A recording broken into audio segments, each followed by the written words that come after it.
हरे कृष्ण। आमे देखिबा भगवत गीतार भगवान कहउछन्ति मामे वांश जीवलोक जीवभूत सनातन। आमे होचे भगवान अंश, सनातन अंश। आमे तो अंशी भगवान जोठी रहिबे, अंश तांको पाखे रहिबा कथा। किंतु आमे काहेकि एई जगत को चली आछे? एई जगतटा तो भगवान बसति योग्य स्थान नुहे। भगवान तांकर नित्य धाम रे अछंती, चिद्धाम रे अछंती, गोलक वृंदावन रे अछंती। तो आमे तो सेही तांको पाखरे गोलक वृंदावन रे रहिबा कथा। आमे काहेकि एई जगत को चली आसिले? एटा अशाश्वत दुःखालय।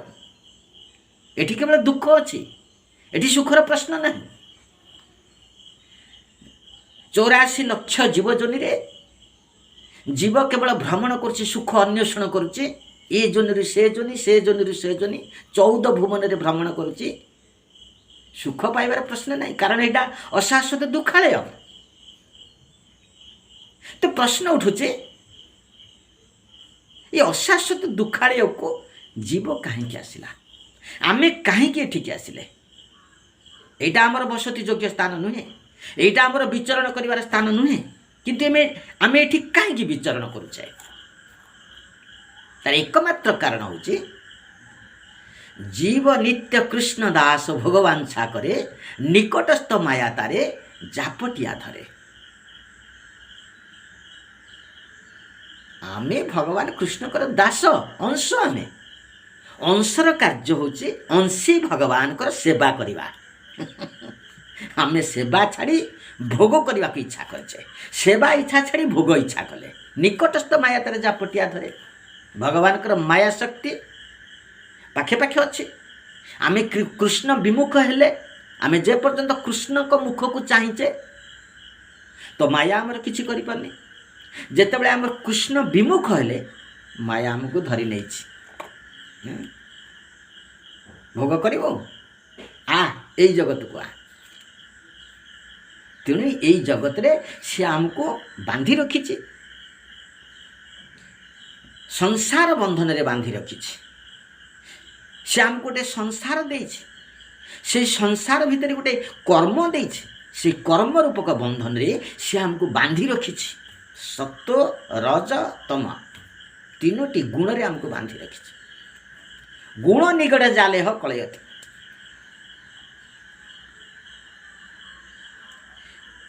से जाले रे आमे रही छंदी हेकि रही कौन सी प्रकार मुकुलिबार चेष्टा नहीं। ये जो संसार हमको देइछि माया, जड़े चेष्टा करके संसार मुक्त हो पारिबने।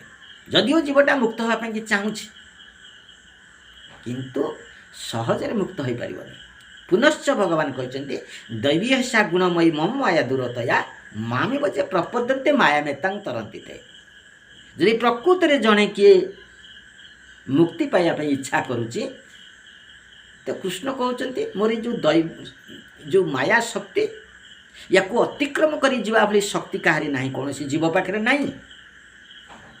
तो जदि किए अतिक्रम करिया पई चाहूचे, इच्छा प्रकाश करूची मुक्ति पाई, से एकमात्र मो पाद पद्म रे शरणापन्न हबा। मो पाद पद्म शरणापन्न बिना कौन सी प्रकार जने माया मुक्ति पाई परिव नहीं। तो ये कह जाउची जो संसार से हमको देइछि, माया जो संसार हमको देइछि, से संसार अनल रे जीव दग्धीभूत होछि, जलुची। से संसार अनल रे नरोत्तम दास ठाकुर गोटे सुंदर गीत गाइचंती, भक्ति संगीत गाइचंती। से कहउचंती गोलकर प्रेमधन हरिनाम संकीर्तन रतिना जन्मिल केन ताए। जदिओ ए संसार बंधन मुक्ति पाई भगवान कृष्ण उपाय देइचंती, जेहेतु आमे समस्ते तांकर संतान, ଭଗବାନ ହେଉଛନ୍ତି ସୁହୃଦ ସୁହୃଦଂ ସର୍ବଭୂତାନାଂ, ଜୀବର ମଙ୍ଗଳାକାଂକ୍ଷୀ ବନ୍ଧୁ। ତେଣୁ କଳିହତ ଜୀବମାନଙ୍କ ପାଇଁ ସେ ଗୋଟିଏ ସୁନ୍ଦର ଉପାୟ ଦେଇଛନ୍ତି। ହରେ କୃଷ୍ଣ କୃଷ୍ଣ କୃଷ୍ଣ ହରେ ହରେ, ହରେ ରାମ ରାମ ରାମ ହରେ ହରେ। ଜଣେ ହରିନାମ କରି ଅତି ସହଜରେ ଏହି ଜଗତରୁ ମୁକ୍ତି ପ୍ରାପ୍ତ ହୋଇପାରିବ, ଅନ୍ୟ କୌଣସି ଉପାୟ ନାହିଁ। କଳି ଯୁଗରେ ତପସ୍ୟା କରି, ଯାଗ ଯଜ୍ଞ କରି, ଅର୍ଚ୍ଚନ କରି ଜଣେ ମୁକ୍ତି ହୋଇପାରିବ ନାହିଁ। ତେଣୁ ଉପାୟ ହେଉଛି ଏକମାତ୍ର ହରିନାମ। ହରିନାମ କରି ଜଣେ ସହଜରେ ମୁକ୍ତି ହୋଇପାରିବ। ତ ନରୋତ୍ତମ ଦାସ ଠାକୁର କହୁଛନ୍ତି, ଗୋଲକରେ ପ୍ରେମଧନ ହରିନାମ ସଂକୀର୍ତ୍ତନ ରତିନା ଜନ୍ମିଲ କେନ ଥାଏ। ତ ଏ ଯେଉଁ ହରିନାମ ଇଏ ହେଉଛି ଗୋଲକର ପ୍ରେମଧନ। ଇଏ କୌଣସି ଭୌତିକ ବସ୍ତୁ ନୁହେଁ, ଅଭିନ୍ନାତ ନାମ ନାମିନେ। ଭଗବାନଙ୍କର ନାମ ଏବଂ ଭଗବାନଙ୍କ ଭିତରେ କିଛି ତଫାତ ନାହିଁ। ନାମ ଚିନ୍ତାମଣି କୃଷ୍ଣ ଚୈତନ୍ୟ ରସ ବିଗ୍ରହ, ପୂର୍ଣ୍ଣ ଶୁଦ୍ଧ ନିତ୍ୟ ମୁକ୍ତ ଅଭିନ୍ନାତ ନାମ ନାମିନେ। ଏ ଚିନ୍ତାମଣି ନାମ ଚିନ୍ତାମଣି। ଆମେ ଯାହା ଇଚ୍ଛା କରିବା ନାମ ପ୍ରଭୁ ଆମକୁ ତାହା ଦେବେ। କୃଷ୍ଣ ଚୈତନ୍ୟ ରସ ବିଗ୍ରହ, ଯେତେ ପ୍ରକାର ଜଡ଼ ରସ ଅଛି ଜଗତରେ, ଆମେ ଯଦିଓ କିଛି ରସ ପ୍ରାପ୍ତ ହେଉଛେ ସେଟା ସବୁ ଜଡ଼ ରସ। ସେ ରସ ନଷ୍ଟ ହୋଇଯାଉଛି। ସେ ନଷ୍ଟ ଯଦିଓ ପ୍ରାଥମିକ ଅବସ୍ଥାରେ କିଛି ସୁଖ ଦେଉଛି, ପରବର୍ତ୍ତୀ ଅବସ୍ଥାରେ ଦୁଃଖ ଦେଉଛି। ଯେଉଁ ସମ୍ପର୍କ ଆମେ ଲଗାଉଛେ ଏ ସଂସାରରେ, ପିତା ପୁତ୍ରର ସମ୍ପର୍କ, ସ୍ୱାମୀ ସ୍ତ୍ରୀର ସମ୍ପର୍କ, ବନ୍ଧୁବାନ୍ଧବର ସମ୍ପର୍କ, ପରଆପଣାର ସମ୍ପର୍କ, ପ୍ରଭୁଭୃତ୍ୟର ସମ୍ପର୍କ, ଏ ସମ୍ପର୍କ ଗୁଡ଼ାକ ଯଦିଓ କିଛି କିଛି ଆନନ୍ଦ ଦେଉଛି, କିନ୍ତୁ ପରବର୍ତ୍ତୀ ମୁହୂର୍ତ୍ତରେ ଭୟଙ୍କର ଦୁଃଖରେ ପକାଉଛି। ତେଣୁ ଏଠି କୁହାହେଉଛି କୃଷ୍ଣ ଚୈତନ୍ୟ ରସ ବିଗ୍ରହ। ଏ ହରିନାମ ଭିତରେ ଯେଉଁ ରସ ଅଛି ସେ ଚୈତନ୍ୟ ରସ, ଜଡ଼ ରସ ନୁହେଁ, ଚୈତନ୍ୟ ରସ, ନିତ୍ୟ ଆନନ୍ଦ ଦେବ ଯେଉଁ ରସ। ସେ ଯେଉଁ ସମ୍ପର୍କ ଭଗବାନ କୃଷ୍ଣଙ୍କ ସହିତ ଯେତେବେଳେ ଜୀବର ସମ୍ପର୍କ ହେଉଛି, ସମ୍ବନ୍ଧ ସ୍ଥାପନ ହେଉଛି, ସେ ସମ୍ବନ୍ଧଟା ନିତ୍ୟ ସମ୍ବନ୍ଧ। ସେ ସମ୍ବନ୍ଧରେ ଯେଉଁ ରସ ସୃଷ୍ଟି ହେଉଛି, ଯେଉଁ ଆନନ୍ଦ ମିଳୁଛି, ସେ ଆନନ୍ଦ ନିତ୍ୟ ଆନନ୍ଦ। ସେ ଆନନ୍ଦ ନଷ୍ଟ ହେଉନି। ତେଣୁ ଏଠି କୁହାହେଉଛି ସେ ଗୋଲକରେ ପ୍ରେମଧନ ହରିନାମ ସଂକୀର୍ତ୍ତନ ରତିନା ଜନ୍ମିଲ କେନ ଥାଏ।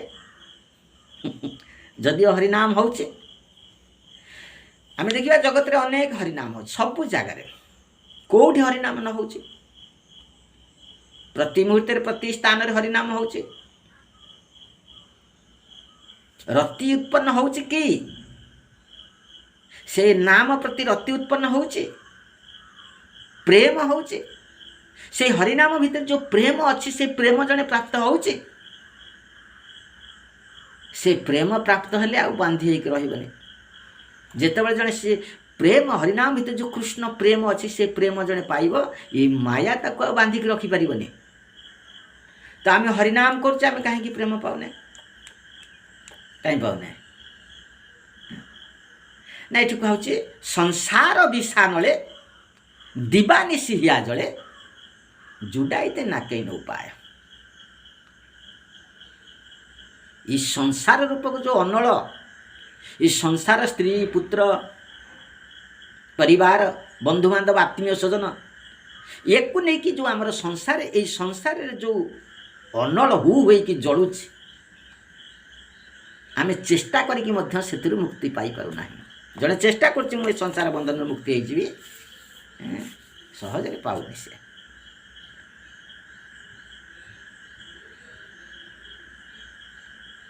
ତ ବ୍ରଜେନ୍ଦ୍ର ନନ୍ଦନ ଯେଇ ସଚିସୁତ ହଇଲ ସେଇ ବଳରାମ ହଇଲ ନିତାଇ।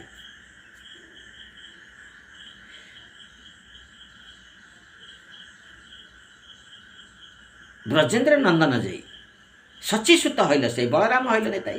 ଯଦି ବ୍ରଜେନ୍ଦ୍ର ନନ୍ଦନ କୃଷ୍ଣକୁ ଆମେ ଜାଣିବା, ଯିଏକି ଗୌରାଙ୍ଗ ରୂପରେ ଆବିର୍ଭାବ ହେଇଛନ୍ତି, ସଚିସୁତ ହଇଲ ସେଇ ବଳରାମ ହଇଲ ନିତାଇ। ନିତ୍ୟାନନ୍ଦ ପ୍ରଭୁ ଯିଏ ବଳରାମ, ଆମେ ଯଦି ତାଙ୍କୁ ଜାଣିବା, ତାଙ୍କ ପାଦପଦ୍ମରେ ଆଶ୍ରୟ ନେବା, ସିଏ ଯଦି କୃପା କରିବେ, ତାହେଲେ ଆମେ ସଂସାର ବନ୍ଧନରୁ ମୁକ୍ତ ହେଇଯିବା। ତାର ସାକ୍ଷୀ ଜାଗାଇ ମାଧାଇ, ସଙ୍ଗୀତରେ ସେ କହୁଛନ୍ତି ନର୍ତ୍ତନ ଦାସ ଠାକୁର, ତାର ସାକ୍ଷୀ ଜାଗାଇ ମାଧାଇ।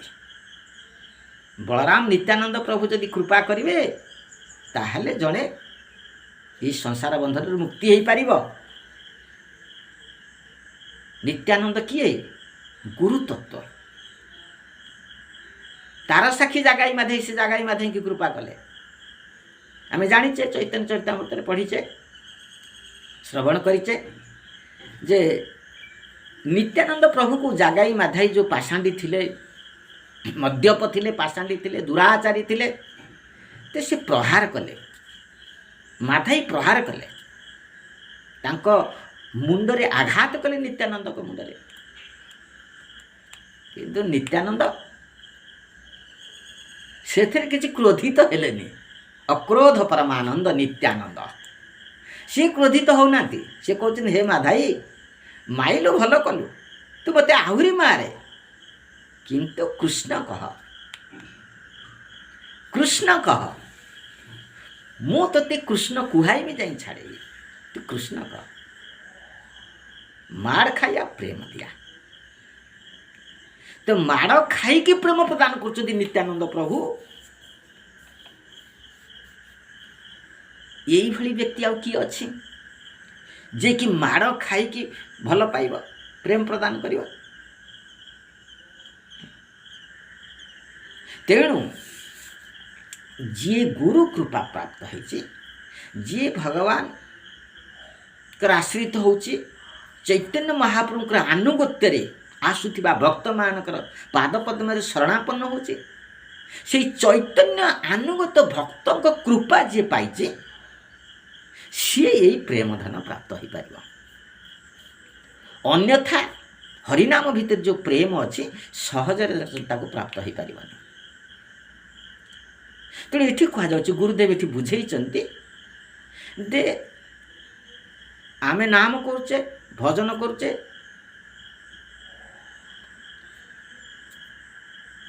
କୃଷ୍ଣଙ୍କର ପୂଜା ମଧ୍ୟ କରୁଛେ, ସବୁକିଛି ହେଉଛି। ଯଦି ଆମର ଏଇ ସଂସାର ପ୍ରତି ଯେଉଁ ଆସକ୍ତିଟା ଅଛି, ଯେଉଁ ଭୌତିକ ଜଗତର ବସ୍ତୁ, ଏଇ ଶରୀର ସମ୍ପର୍କିତ ବସ୍ତୁମାନଙ୍କ ପ୍ରତି ଯେଉଁ ଆସକ୍ତିଟା ଅଛି, ସେ ଆସକ୍ତିଟା ଯଦି କମି କମି କମି କମି ଯାଉଛି, ତାହେଲେ ବୁଝିବାକୁ ହେବ ଆମେ ସାଧୁ କୃପା ପାଉଛୁ। ଆମେ ଯାହାଙ୍କର ଆନୁଗତ୍ୟ ହେଇଛେ, ସେ ଆନୁଗତ୍ୟ ଯିଏ ଆମର ଗୁରୁ, ଯିଏ ଆମର ପ୍ରଭୁ, ସେ କୃଷ୍ଣ, ସେ ଗୁରୁ ଏବଂ କୃଷ୍ଣଙ୍କର କୃପା ଆମେ ପାଉଛେ। ସେତେବେଳେ ବୁଝିବାକୁ ହେବ।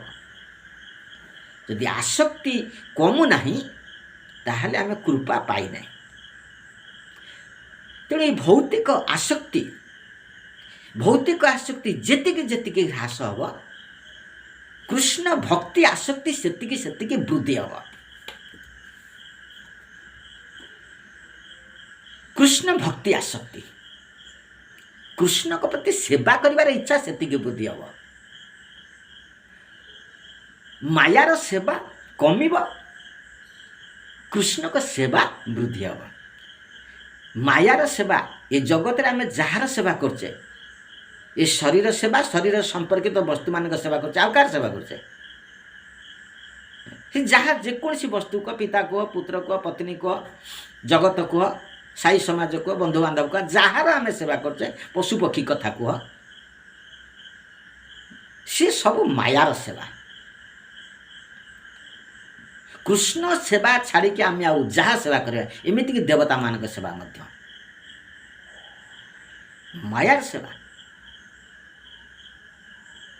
ତେଣୁ ଏ ସେବା ବନ୍ଦ ହେଲେ ସେ ସେବା ବୃଦ୍ଧି ହେବ, ଅନ୍ୟଥା କୌଣସି ପ୍ରକାର ବୃଦ୍ଧି ହେବାର ଉପାୟ ନାହିଁ। ତେଣୁ ଆମେ ଦେଖିବା, ଜଣେ କହିବ, ମୁଁ ତ ଭଗବାନଙ୍କୁ ଚାହୁଁଛି, ଭଗବାନଙ୍କ ସେବା କରିବା ପାଇଁ ଚାହୁଁଛି, ଭଗବତ ରାଜ୍ୟକୁ ଯିବା ପାଇଁ ଚାହୁଁଛି, ବୈକୁଣ୍ଠ ଯିବା ପାଇଁ ଚାହୁଁଛି, ଗୋଲୋକ ଯିବା ପାଇଁ ଚାହୁଁଛି, ମୁଁ କୃଷ୍ଣ ସେବା କରିବି, କୃଷ୍ଣ ପୂଜା କରିବି। ଏଥିରେ ଗୁରୁଙ୍କର କ'ଣ ଭୂମିକା ଅଛି? ଗୁରୁଙ୍କର କାହିଁକି ସେବା କରିବି? ଏଥିରେ ଗୁରୁ କୃପାର କ'ଣ ଆବଶ୍ୟକତା ଅଛି? ଜଣେ ପ୍ରଶ୍ନ କରୁଛି। ସେ ପ୍ରଶ୍ନର ଉତ୍ତରରେ ଏଠି କୁହାଯାଇଛି, কৃষ্ণ সে তোমার কৃষ্ণ দিতে পার, তোমার শক্তি আছে, আমি তো কাঙ্গাল কৃষ্ণ কৃষ্ণ বলি ধাই তব পাছে পাছে। কৃষ্ণ সে তোমার কৃষ্ণ দিতে পার, তোমার শক্তি আছে, আমি তো কাঙ্গাল কৃষ্ণ কৃষ্ণ বলি ধাই তব পাছে পাছে। ଇ କୃଷ୍ଣ କାହାର କି? କୃଷ୍ଣ ହେଉଛନ୍ତି ତାଙ୍କର ଭକ୍ତମାନଙ୍କର, କୃଷ୍ଣ ହେଉଛନ୍ତି ତାଙ୍କ ପ୍ରିୟଜନମାନଙ୍କର, ସେ ଅନ୍ୟ କାହାର ନୁହନ୍ତି। ସର୍ବଶ୍ରେଷ୍ଠ ପ୍ରିୟ ଭକ୍ତ ସେ ଭଗବାନ କୃଷ୍ଣକୁ ତାଙ୍କ ବାନ୍ଧି ରଖୁଛନ୍ତି। ଯାହାର ଯେତେ ଭଲ ପାଇବା ଅଧିକ ଅଛି ସେ ସେତେ କୃଷ୍ଣକୁ ବାନ୍ଧି ରଖିଛି, ହୃଦୟ ଭିତରେ ବାନ୍ଧି ରଖିଛି। ସବୁଠାରୁ ପ୍ରିୟ କିଏ? ଭଗବାନ କୃଷ୍ଣଙ୍କର ରାଧାରାଣୀ। ଗୋପୀମାନେ ସର୍ବଦା ଗୋପୀମାନେ ଭଗବାନ କୃଷ୍ଣକୁ ବାନ୍ଧି ରଖିଛନ୍ତି। ତ କୃଷ୍ଣ ହେଉଛନ୍ତି ଗୋପୀମାନଙ୍କର ସମ୍ପତ୍ତି, ରାଧାରାଣୀଙ୍କର ସମ୍ପତ୍ତି। ତ ଆମେ ଯଦି ତାଙ୍କର ସେଇ ସମ୍ପତ୍ତିକି ପାଇବା ପାଇଁ ଇଚ୍ଛା କରୁଛେ, ଆମେ ନିଶ୍ଚିତ ଭାବରେ ତାଙ୍କର ଶରଣାପନ୍ନ ହେବା, ନିଶ୍ଚିତ ଭାବରେ ଶରଣାପନ୍ନ ହେବା, ନହେଲେ କୌଣସି ପ୍ରକାର ପାଇବାର ଉପାୟ ନାହିଁ। ଜଣଙ୍କ ସମ୍ପତ୍ତିକି ଆମେ ନେବା ପାଇଁ ଚାହୁଁଛେ, ଯାହାର ସେ ସମ୍ପତ୍ତି, ସେ ସମ୍ପତ୍ତିର ଯେ ମାଲିକ, ଆମେ ସେ ମାଲିକଙ୍କୁ ସନ୍ତୁଷ୍ଟ ନ କଲେ, ସେ ମାଲିକ କୃପା ନ କଲେ ଆମେ ପାଇବା। ତେଣୁ ଗୋପୀମାନଙ୍କର ସମ୍ପତ୍ତି ହେଉଛନ୍ତି କୃଷ୍ଣ, ଗୋପୀମାନଙ୍କର ସମ୍ପତ୍ତି ହେଉଛି ସେଇ କୃଷ୍ଣ ପ୍ରେମ। ଆମେ ଯଦି ସେଇ ପ୍ରେମଟା ପାଇବାକୁ ଚାହୁଁଛେ, ଭଲ ପାଇବାଟା ଚାହୁଁଛେ, ତାହେଲେ ସେଇ ରାଧାରାଣୀଙ୍କ କୃପା ଆମର ଦରକାର। ରାଧାରାଣୀଙ୍କର ଯିଏ ପ୍ରିୟ ଆନୁଗତ୍ୟ, ତାଙ୍କର କୃପା ଆମର ଦରକାର, ତାହେଲେ ଆମେ ପାଇବା। ତେଣୁ ସିଏ ହେଉଛନ୍ତି କୃଷ୍ଣ, ତାଙ୍କର ସେ ଆମକୁ ଦେଇପାରିବେ। କୃଷ୍ଣ ସେ ତୁମାର କୃଷ୍ଣ ଦିତେ ପାର, ତୁମାର ଶକ୍ତି ଅଛି। ଗୁରୁଦେବ ହେଉଛନ୍ତି ରାଧା ପ୍ରିୟ ସଖୀ। ତେଣୁ ସେ ରାଧା ପ୍ରିୟ ସଖୀ ଗୁରୁଦେବ ଯଦି କୃପା ନ କରିବେ ଆମେ କେତେ ପାଇବା? আমি তো কাঙ্গাল কৃষ্ণ কৃষ্ণ বলি ধাই তব পাছে পাছে। কাঙ্গাল গুরুদেব କହିଛନ୍ତି ଜଣେ କାଙ୍ଗାଳ ହେଲେ ପାଇବ, କାଙ୍ଗାଳ ନହେଲେ ପାଇବନି। ଆମକୁ କାଙ୍ଗାଳ ହେବା ପାଇଁ ପଡ଼ିବ, କୃପା ପ୍ରାର୍ଥନା କରିବା ପାଇଁ ପଡ଼ିବ, ତାହେଲେ ଆମେ କୃପା ପାଇବା। ଆମେ ଯଦି କୃପା ପ୍ରାର୍ଥନା କରୁନେ କେମିତି ପାଇବା? ତେଣୁ ଆମେ ଦେଖିବା ଜଗତରେ କୃଷ୍ଣକୁ ପାଇବା ପାଇଁ ସମସ୍ତେ ସାଧନ କରୁଛନ୍ତି, ସାଧ୍ୟ ବସ୍ତୁକୁ ପାଇବା ପାଇଁକି ସାଧନ କରୁଛନ୍ତି। ସାଧ୍ୟ ବସ୍ତୁ ହେଉଛନ୍ତି କୃଷ୍ଣ ଭକ୍ତି, କୃଷ୍ଣ ପ୍ରେମ। ସେ କୃଷ୍ଣ ଭକ୍ତି, କୃଷ୍ଣ ପ୍ରେମ ପାଇବା ପାଇଁକି ଆମେ ଯେଉଁ କାର୍ଯ୍ୟ କରୁଛେ, ଯେଉଁ ଉପାୟ ଅବଲମ୍ବନ କରୁଛେ, ସେଇଟା ହେଉଛି ସାଧନ। ତ ଆମେ ସାଧନ କରୁଛେ, କିନ୍ତୁ ଆମେ ସେଇ ସାଧ୍ୟ ବସ୍ତୁକୁ ପାଇପାରୁନେ। କାରଣ କ'ଣ? ଅସୁବିଧାଟା କ'ଣ ହେଉଛି? ବିଘ୍ନ ହେଉଛି, ସାଧନରେ ବିଘ୍ନ ହେଉଛି।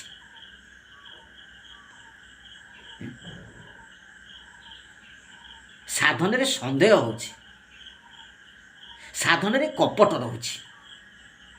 କପଟ ରହିଲେ କ'ଣ ହେବ? ସେ ସାଧନ ହେବ, ସାଧ୍ୟ ବସ୍ତୁ ମିଳିବେ। ଆମେ ଯେକୌଣସି ଗୋଟେ କାର୍ଯ୍ୟ କରୁଛେ, ସେ କାର୍ଯ୍ୟଟା ଯଦି ଆମେ ନିଷ୍ଠାର ସହ ଆମେ ନ କରୁଛେ, ସେଥିରେ ଆମର କପଟ ରହୁଛି, ଛଳନା ରହୁଛି, ଠକାମି ରହୁଛି, ସେ କାର୍ଯ୍ୟ ସମ୍ପୂର୍ଣ୍ଣ ହେବନି, ଭୌତିକ କାର୍ଯ୍ୟ। ଆଉ ଏ ତ ପାରମାର୍ଥିକ ବସ୍ତୁ। ଆମେ ଗୋଟେ ପାରମାର୍ଥିକ ବସ୍ତୁ ପାଇବା ପାଇଁ ଯାଉଛେ, ପରମ ବସ୍ତୁ ପାଇବା ପାଇଁ ଯାଉଛେ, ଆମ ଭିତରେ ଯଦି ସନ୍ଦେହ ରହୁଛି, ଆମ ଭିତରେ ଯଦି ଛଳନା ରହୁଛି, ଆମେ କେମିତି ପାଇବା? ଗୁରୁଦେବ କହୁଛନ୍ତି କୃଷ୍ଣକୁ ଆମକୁ ଦେଇଦେବେ। ସତରେ ଗୁରୁଦେବ କୃଷ୍ଣକୁ ଆମେ ଦେଇଦେବେ? ଆମେ ସେଇ ସାଧ୍ୟ ବସ୍ତୁ କୃଷ୍ଣକୁ ସତରେ କ'ଣ ପାଇବା? ଏ ସନ୍ଦେହ ହେଲା, ସଂଶୟାତ୍ମା ବିନଶ୍ୟତି। ଯେଉଁଠି ସନ୍ଦେହ ହେଲା, ସଂଶୟ ହେଲା, ତ କପଟ ନିଶ୍ଚିତ ଆସି ପହଞ୍ଚିବ। କପଟ ଆଉ ଦୂରରେ ନାହିଁ, ଆସି ପହଞ୍ଚିଯିବ, ସାଙ୍ଗେ ସାଙ୍ଗେ ପହଞ୍ଚିବ କପଟ। ଆଉ କପଟ କଲେ କ'ଣ ସାଧନ ହେବ? ଠକାମି ହେଇଯିବ, ଠକିବ। ସେତେବେଳେ ସେ ଠକିବ, ସେବାରେ ଠକିବ। ରାଜା କହିଲେ, ଗୁରୁଦେବ ଏଠି ବୁଝେଇଛନ୍ତି, ରାଜା କହିଲେ ରାଜ୍ୟର ଗୋପାଳମାନଙ୍କୁ କହିଲେ ଗୋଟେ ପୋଖରୀ କ୍ଷୀରରେ ପୂର୍ଣ୍ଣ କରିବା ପାଇଁ କହିଲେ। ସମସ୍ତେ କ୍ଷୀର ଦିଅ, ସେ କ୍ଷୀର ସେ ପୋଖରୀ ସାରା ଯେମିତି କ୍ଷୀର ହେବ। ସମସ୍ତେ ଗୋପାଳମାନେ କ୍ଷୀର ଆଣିଲେ। ରାଜା ଅର୍ଡ଼ର ଦେଇଛନ୍ତି। ତା ଭିତରେ ଗୋଟେ ଗୋପାଳ ଭାବୁଛି ଯେ ଯେତେ ହଜାର ହଜାର ଲୋକ ଗୋପାଳ ଯେତେବେଳେ କ୍ଷୀର ଢାଳିବେ, ମୁଁ ଯଦି ଟିକେ କ୍ଷୀର ନାଁରେ ପାଣି ଢାଳି ଦିଏ କ'ଣ ଜଣାପଡ଼ିବ? ତ ସିଏ କ୍ଷୀର ଆଣିଲାନି, ପାଣି ଢାଳିଲା। ତ ହଜାର ହଜାର ଲୋକ କ୍ଷୀର ଢାଳୁଛନ୍ତି, ମୁଁ ତା ଭିତରେ ଟିକେ ପାଣି ଢାଳିଦେବି, ମୁଁ କ'ଣ ପାଣି ଢାଳିଛି ବୋଲି ଜଣାପଡ଼ିବ? ପୋଖରୀ ତ କ୍ଷୀରମୟ ହେଇଯିବ। ଯଦି ଏମିତି ସମସ୍ତେ ଭାବିବେ, ସେ ଲୋକଟି ଯେମିତି ଭାବୁଛି ମୁଁ ଟିକେ ପାଣି ଢାଳିଦେବି, ସମସ୍ତେ ସେମିତି ଭାବିକି ସମସ୍ତେ ପାଣି ଢାଳିଲେ। ଦେଖିଲା ବେଳକୁ କ୍ଷୀର ନାହିଁ, ପାଣି ପୋଖରୀ, ଜଳ ପୋଖରୀ। ତ ସେମିତି ଅନେକ ସେବକ ଅଛନ୍ତି, ଭଗବାନଙ୍କ ସେବା କରୁଛନ୍ତି, ମୁଁ ଯଦି ଟିକେ ଠକି ଦିଏ କ'ଣ ଜଣାପଡ଼ିବ? ତେଣୁ ନିଜକୁ ଠକୁନା, ତୁମେ ଗୁରୁଙ୍କୁ ଠକୁଛ, କୃଷ୍ଣଙ୍କୁ ଠକୁଛ, ନିଜକୁ ଠକୁଛ। ନିଜେ ଠକିଲେ ଅର୍ଥ ଭଗବାନଙ୍କୁ ତୁମେ ଠକୁନ, ଭଗବାନଙ୍କୁ ତୁମେ ଠକୁନ, ତୁମେ ନିଜକୁ ଠକୁଛ। ଆମେ ଭଗବାନଙ୍କ ସେବାରେ ଠକିଲେ ଅର୍ଥ ଆମେ ନିଜକୁ ଠକୁଛେ, ଆଉ ପତନ ସୁନିଶ୍ଚିତ।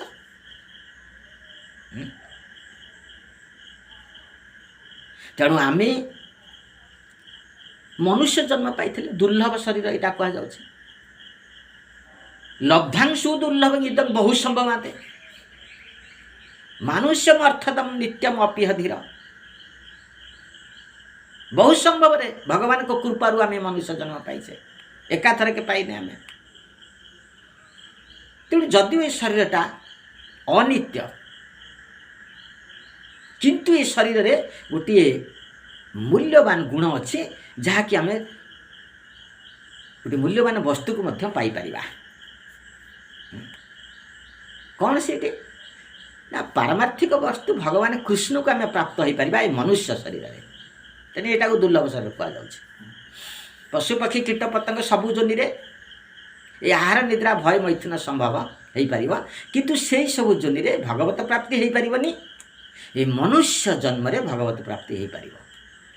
ତେଣୁ ଆମେ ମନୁଷ୍ୟ ଜନ୍ମ ପାଇଲୁ, ହରେଇଲୁ। ହରି ହରି ବିଫଲେ ଜନ୍ମ ଗୁଆଇନୁ, ହରି ହରି ବିଫଲେ ଜନ୍ମ ଗୁଆଇନୁ। ମନୁଷ୍ୟ ଜନ୍ମ ପାଇବା ରାଧାକୃଷ୍ଣ ନା ଭଜିଆ, ମନୁଷ୍ୟ ଜନ୍ମ ପାଇବା ରାଧାକୃଷ୍ଣ ନା ଭଜିଆ। ଜାନିଆ ଶୁନିଆ ବିଷ ଖାଇନୁ, ଜାନିଆ ଶୁନିଆ ବିଷ ଖାଇନୁ। ହରି ହରି ବିଫଲେ ଜନ୍ମ ଗୁଆଇନୁ। ନରୋତ୍ତମ ଦାସ ଠାକୁର କହୁଛନ୍ତି, ହେ ହରି, ଏ ଜନ୍ମଟା ମୋର ବିଫଳ ହେଇଗଲା। ମୁଁ ଜାଣି ଜାଣିକି ବିଷ ଖାଇଛି, ମୁଁ କାହାକୁ କହିବି ଦୁଃଖ? ଜାନିଆ ଶୁନିଆ ବିଷ ଖାଇନୁ।ହା ପ୍ରଭୁ ନନ୍ଦ ସୁତ ବୃଷଭାନୁ ସୁତାଦୂତ କରୁଣା କର ହେଇବାର। ନରୋତ୍ତମ ଦାସ ଠାକୁର କହୁଛନ୍ତି, ହେ ନନ୍ଦସୁତ, ଯିଏକି ବୃଷଭାନୁସୁତ ରାଧାରାଣୀଙ୍କ ସହିତ ଯୁକ୍ତ ହେଇକି ଅଛନ୍ତି, ମୋତେ ଟିକେ କୃପା କର, କରୁଣା କର ଏଇବାର, ମୋତେ ଟିକେ କୃପା କର। नरोत्तम दास के नाठे लियो रंगा पाए, नरोत्तम दास के नाठे लियो रंगा पाए। तुम्हारा बिना क्या है हमारा?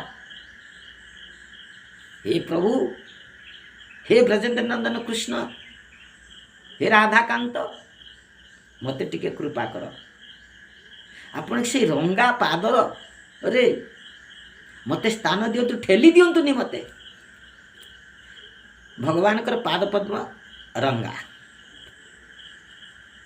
लाल बना, तीस रंगा पाद पद्म रे मते स्थान दिंतु, ठेली दिंतुनि मते। जदियो कृष्ण ठेली देले मध्य जने भगवत प्राप्ति हो जाउछि। पाद स्पर्श हो गले जने ताकू प्राप्ति हो जाउछि। त ତ ନରୋତ୍ତମ ଦାସ ଠାକୁର କହୁଛନ୍ତି ସେଇ ପାଦ ପଦ୍ମରେ ମୋତେ ଆଶ୍ରୟ ଦିଅନ୍ତୁ। এই হচ্ছে প্রার্থনা। কেন্দে বলে ওহে কৃষ্ণ আমি তব দাস, তোমার চরণ ছাড়ি হইল সর্বনাশ। কান্দিব জীবটা যেতবে কান্দিব, পরমাত্মা ভগবান প্রত্যেক হৃদয়ের অছন্তি। শ্রুতং সর্বভূতানাং, সে কৃপা করিবে। যেতবে কান্দি কান্দি জীবটা মুন্ড পিটি কান্দিব, হে প্রভু ମୁଁ ତୁମର ନିତ୍ୟ ଦାସଟା, ମୁଁ ତୁମକୁ ଭୁଲିଗଲି, ସେଥିପାଇଁ କି ମୁଁ ଦୁଃଖ ପାଉଛି, ମାୟାର ସେବା କରିକି ମୁଁ ଦୁଃଖ ପାଉଛି, ମୋତେ କୃପା କରନ୍ତୁ।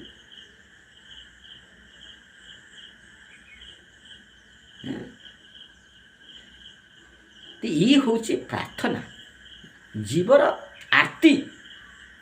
ଜୀବ ଯେତେବେଳେ ଆର୍ତ୍ତି ହେବ, ପ୍ରାର୍ଥନା କରିବ, ତ ସେତେବେଳେ କୃଷ୍ଣ ତାଙ୍କୁ କୃପା କରିବେ। କୃପା କରି କୃଷ୍ଣ ତାର ଛାଡ଼ାନା ସଂସାର, ଏ ସଂସାର ବନ୍ଧନରୁ କୃପା କରିକି କୃଷ୍ଣ ଛଡ଼େଇ ଦେବେ। ହେଲେ ସଂସାର ବନ୍ଧନରୁ ଛାଡ଼ିବାର ଅନ୍ୟ କିଛି ଉପାୟ ନାହିଁ। କୃଷ୍ଣ ତାରେ ଦେନ ନିଜ ଚିତ୍ ଶକ୍ତିର ବଳ, ମାୟା ଆକର୍ଷଣ ଛାଡ଼େ ହଇଆ ଦୁର୍ବଳ। କୃଷ୍ଣ ଯେତେବେଳେ ତାଙ୍କର ଚିତ୍ ଶକ୍ତି ଦେବେ, ଜଣେ ଚିତ୍ ଶକ୍ତି ନ ପାଇଲେ ଭୌତିକ ଯେଉଁ ଅଛି, ଭୌତିକ ଶକ୍ତି ଯେଉଁ ଆମକୁ ମାଡ଼ି ବସିଛି, ସେ ଭୌତିକ ଶକ୍ତି ଦୂର ହୋଇପାରିବନି, ମାୟା ଶକ୍ତି ଦୂର ହୋଇପାରିବନି। କୃଷ୍ଣ ତାରେ ଦେନ ନିଜ ଚିତ୍ ଶକ୍ତିର ବଳ, ସେ ଚିତ୍ ଶକ୍ତି ଦେବେ, ଯେଉଁ ଚିତ୍ ଶକ୍ତି ଏ ମାୟାକୁ ଛଡ଼େଇ ଦେବ, ଅନ୍ୟ କୌଣସି ଉପାୟ ନାହିଁ। ସେଥିପାଇଁ କହୁଛି ସାଧୁ ସଙ୍ଗେ କୃଷ୍ଣ ନାମ ଏଇ ମାତ୍ର ଚାଇ, ସାଧୁ ସଙ୍ଗେ କୃଷ୍ଣ ନାମ এই মাত্র চাই, সংসার জিনিতে আর কোন বস্তু নাই, সংসার জিনিতে আর কোন বস্তু নাই, সাধু সঙ্গে কৃষ্ণ নাম এই মাত্র চাই। সাধু সঙ্গে কৃষ্ণ নাম এই মাত্র চাই, সংসার জিনিতার কোনো বস্তু নাই। যদি আমি প্রকৃতিরে সংসারରୁ ମୁକ୍ତି ହେବା ପାଇଁ ଚାହୁଁଛେ, ଏ ସଂସାର ଶାଶ୍ୱତ ଦୁଃଖାଳୟରୁ ଯଦି ଆମେ ମୁକ୍ତି ହେବା ପାଇଁ ଚାହୁଁଛେ, ସୁଖ ପାଇବା ପାଇଁ ଚାହୁଁଛେ, ତାହେଲେ ଏକମାତ୍ର ଉପାୟ ହେଉଛି ସାଧୁ ସଙ୍ଗେ କୃଷ୍ଣ ନାମ। ଆମେ ସାଧୁଙ୍କ ଆନୁଗତ୍ୟରେ ରହି ଭଗବାନଙ୍କର ନାମ କୀର୍ତ୍ତନ କରିବା। ତ ସାଧୁ କୃପା ହେଲେ ଭଗବତ କୃପା ହେବ। ଭଗବତ କୃପା ହେଲେ ଆମେ ତାଙ୍କର ସେବା କରିବା ପାଇଁକି ଯୋଗ୍ୟ ହେବା। ଆମେ ତାଙ୍କର ସେବା କଲେ ସେଇ ସେବାରେ ଆନନ୍ଦ ମିଳିବ। ଆନନ୍ଦଟା ଆଉ କେଉଁଠି ନାହିଁ, ସେବାନନ୍ଦ। ସେବାନନ୍ଦ ଠାରୁ ଆଉ ଆନନ୍ଦ ଜଗତରେ କିଛି ନାହିଁ। ସେଇ ସେବାଟା କ'ଣ ନା କୃଷ୍ଣ ସେବା। କେମିତି ସେବା? ପ୍ରୀତିର ପୂର୍ଣ୍ଣ ସେବା, ପ୍ରୀତିପୂର୍ଣ୍ଣ ସେବା। ସେଥିରେ କୌଣସି କାପଟ୍ୟ ନାହିଁ, ଅର୍ଥାତ୍ ନିଜ ଇନ୍ଦ୍ରିୟ ପ୍ରୀତି କଥା ନାହିଁ। ଗୋପୀମାନଙ୍କର ଯେଉଁ ଭଲ ପାଇବା ଥିଲା ଏକମାତ୍ର କୃଷ୍ଣ ଇନ୍ଦ୍ରିୟ ପ୍ରୀତି, ସେଥିରେ ନିଜ ଇନ୍ଦ୍ରିୟ ପ୍ରୀତି କଥା କିଛି ନଥିଲା। ଯଦିଓ କାର୍ଯ୍ୟଟା ଦେଖିବାକୁ ସମାନ, କାର୍ଯ୍ୟଟା ଦୁଇଟା ଭଳି ନୁହେଁ। ସେମାନେ କାର୍ଯ୍ୟ କରୁଥିଲେ, ଆମେ ବି କାର୍ଯ୍ୟ କରୁଛେ। ଗୋଟେ ଭକ୍ତ କାର୍ଯ୍ୟ କରୁଛେ, ଅଭକ୍ତ ବି କାର୍ଯ୍ୟ କରୁଛେ। କିନ୍ତୁ ଗୋଟେ ହେଉଛି ଭକ୍ତି, ଗୋଟେ ହେଉଛି ଅଭକ୍ତି, ଗୋଟେ ହେଉଛି କର୍ମ, ଆଉ ଗୋଟେ ହେଉଛି ଭକ୍ତ୍ୟାଙ୍ଗ କର୍ମାଙ୍ଗ। ତ ଗୋପୀମାନେ ଦହି ବିକ୍ରି କରୁଥିଲେ, ହାଟକୁ ଯାଉଥିଲେ ଦହି ବିକ୍ରି କରୁଥିଲେ। ଗୋପାଳମାନେ ମଧ୍ୟ ଦହି ବିକ୍ରି କରୁଛନ୍ତି, ହାଟକୁ ଯାଉଛନ୍ତି ଦହି କ୍ଷୀର ବିକ୍ରି କରୁଛନ୍ତି। ତଫାତଟା କ'ଣ ନା ତଫାତ ଅଛି। ତାହା କୃଷ୍ଣଙ୍କ ପାଇଁ, କୃଷ୍ଣଙ୍କ ଇନ୍ଦ୍ରିୟ ପ୍ରୀତିବର୍ଦ୍ଧନ ପାଇଁ, ଏହା ନିଜ ପାଇଁ, ନିଜ ଇନ୍ଦ୍ରିୟ ପ୍ରୀତିବର୍ଦ୍ଧନ ପାଇଁ। ଆମେ ଦେଖିବା ଗୋଟେ କାର୍ଯ୍ୟ ହେଉଛି ଚୋରି, ଯିଏକି ଅତ୍ୟନ୍ତ ନିକୃଷ୍ଟ କାର୍ଯ୍ୟ। ସେ ଚୋରିଟା ଦୁଃଖ ଦେବ। ଆମ ଘରୁ ଚୋରି ହେଲେ ଆମକୁ ଦୁଃଖ ଦେଉଛି, କଷ୍ଟ ପାଉଛେ ଆମେ। କିନ୍ତୁ ଗୋପୀମାନଙ୍କ ଘରୁ ଚୋରି ହେଉଥିଲା। କୃଷ୍ଣ ଚୋରି କରୁଥିଲେ, ଲହୁଣୀ ଚୋରି କରୁଥିଲେ, ତ ସେଥିରେ କ'ଣ ହେଉଥିଲା? ଗୋପୀମାନେ ଆନନ୍ଦ ପାଉଥିଲେ। କୃଷ୍ଣ ଯେତେବେଳେ ଚୋରି କରୁଥିଲେ, ଲହୁଣୀ ଖାଉଥିଲେ, ଗୋପୀମାନେ ଆନନ୍ଦ ପାଉଥିଲେ। ଆମ ଘରେ ଯଦି ଚୋରି ହେବ, ଆମେ ଦୁଃଖ ପାଇବା, କଷ୍ଟ ପାଇବା। ଚୋରି କେମିତି ନ ହେବ ସେଥିପାଇଁ ପ୍ରଯତ୍ନ କରିବା, ଥାନା ଫାଣ୍ଡି କରିବା, ନା ନାହିଁ? हैं तो जदिও गोपी मैंने टिके विरक्त होते यशोदा माता पाखे अभियोग करते हे यशोमती तुम कृष्ण आम घर जा लहुणी चोरी कर खाई हांडी भांगी मूर्ति मातिक पलि आसी तो जिते यशोदा माता गोपी मान अभियोग शुणी कृष्ण को अटकई दौले बांधि पकाउले पुनश्च से गोपी मैंने आसिक यशोदा माती पाखे मिनती करते तुम पुओ कहीं आज आ गलानी ना तुम्हें पूरा प्रतिवाद कल अभियोग कल मुझे बांधि पकईली ना ना ताको बांधना छाड़ दियो सी जाऊ अर्थ कौन तो कृष्णकर जो क्रिया सीटा लीला से लीलाटा आनंद दौची से लीलाटा समस्त को आनंद दौची से निजे आनंद पाँच से लीलारे अंशग्रहण कर भक्त मैंने आनंद पाँच से लीला को जी श्रवण कर कीर्तन कर स्मरण कर आनंद पाँच आमे जदि से लीला करवा आमे जदि चोरी करवा दुख पाइबा कष्ट पाइबा बंधा हवा जेल जीवा कृष्ण 16,108 राणी रखिले से 16,108 राणी सहित लीला कले अर्बुद अर्बुद गोपी मान सहित लीला कले सी आनंद प्राप्त हेले गोपी माने आनंद प्राप्त हेले राणी माने आनंद प्राप्त हेले आमे जदि से लीला करवा जोड़िए पत्नी रखिले पूरा बाडिया बाडी होकर जीवन जीव 16,108 राणी अर्बुद अर्बुद गोपी तेणु ताहा होची अप्राकृत लीला अप्राकृत जगतर लीला भगवान लीला अप्राकृत लीला आमर ये जगत जो कार्य होची ये भौतिक तेणु भौतिक कार्य दुख दब तेणु आम भौतिक कार्य को त्याग करी अप्राकृत कार्य पारमार्थिक कार्य करवा पारमार्थिक कार्य होची एकमात्र भगवान कृष्णकर सेवा आम सेवा कले आनंद पाइबा से सेवाटा हम केमिति सेवा ना निज इंद्रिय प्रीति कथा से रही एकमात्र इच्छा कृष्ण इंद्रिय प्रीति जमी गोपी मानक इच्छा जे एकमात्र कृष्ण को सुख विधान करवा से दरकार पड़े घर त्याग करवा स्वामी त्याग करवा गृह त्याग करवा संसार त्याग करवा जगत त्याग कर सबकि त्याग करदे सर्वधर्मान परित्यज्य होगी भगवान को सेवा करवा तो गोपी आनुगत्य हो भजन कले तेणु कृष्ण को पाइब कृष्ण को संपत्ति के पाइब तेणु आम अनुरोध करवा समस्त को समस्ते किभली भाव भगवान का प्रियजन भक्त मानक आनुगत्य होगी भगवान का भजन करेंगे कृष्ण प्रेम प्राप्त हे हरे कृष्ण जय श्रील भागवत ग्रंथराज की जय श्रील गुरुदेव की उपस्थित समस्त भक्त वृंद की इताई गौर प्रेमानंदे हरि हरि।